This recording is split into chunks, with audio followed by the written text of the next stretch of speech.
moi je veux dire à Jean-Marie Darmian une chose.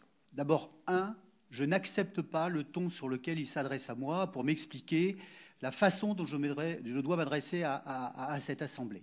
C'est encore la liberté de l'opposition dans cette Assemblée que de dire les choses telles que nous les ressentons. Alors, qu'elles soient dites d'une façon qui déplaise au vice-président aux finances, on peut l'entendre, mais en tout cas, je n'accepte pas de recevoir des leçons là-dessus.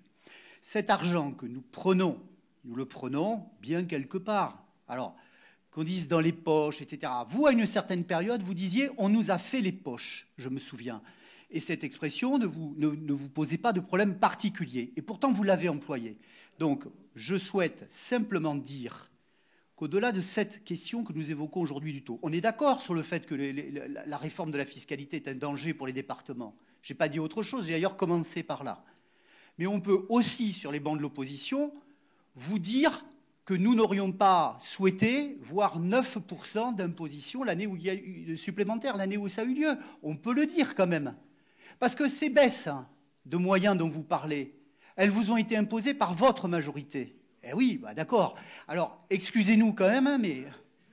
Bon, d'accord. Excusez-nous quand même de vous le rappeler. Je suis désolé. On a quand même le droit de rappeler les choses sans que ce soit le crime de lèse-majesté sur les finances dans cette Assemblée. Autre élément, Jean-Marie Darmian. Moi, je suis d'accord pour tout entendre, mais on ne peut pas, à un moment donné, se dire ici et entre nous que tout ce qui va mal est exogène et tout ce qui va bien est endogène.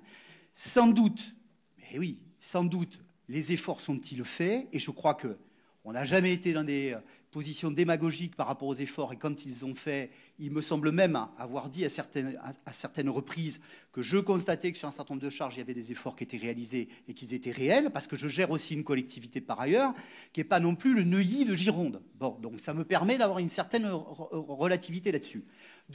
Troisième et dernier élément. Moi, je ne souhaite pas qu'on s'adresse à moi en tant que maire de Castillon ici, parce que l'affaire, elle est trop facile. Pourquoi le département est venu investir et pourquoi nous avons co-investi avec Castillon? Pas pour faire plaisir à Jacques Breillat. Nous l'avons fait parce que nous avons pensé que c'était utile pour l'ensemble des administrés de cette ville. Parce que c'est une des villes les plus pauvres de Gironde. Il se trouve que c'est ainsi. C'est pas pour me faire plaisir que le président Glaise a investi à Castillon-la-Bataille, j'imagine. Enfin, en tout cas, je pense que c'est pas le cas. Il l'a fait parce que sans doute a-t-il pensé que c'était utile. Et que c'était utile pour les administrés, pour ces populations fragiles qui sont là. Pas pour faire plaisir aux maires. Vous savez, les maires, vous le savez bien, on le sait tous, on passera. Hein.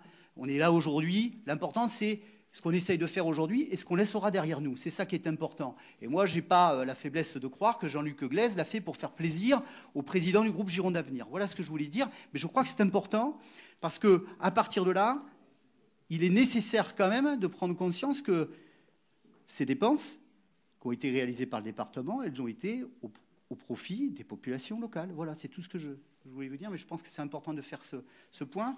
Et sur le ton, je pense qu'on a eu d'autres débats meilleurs dans cette Assemblée.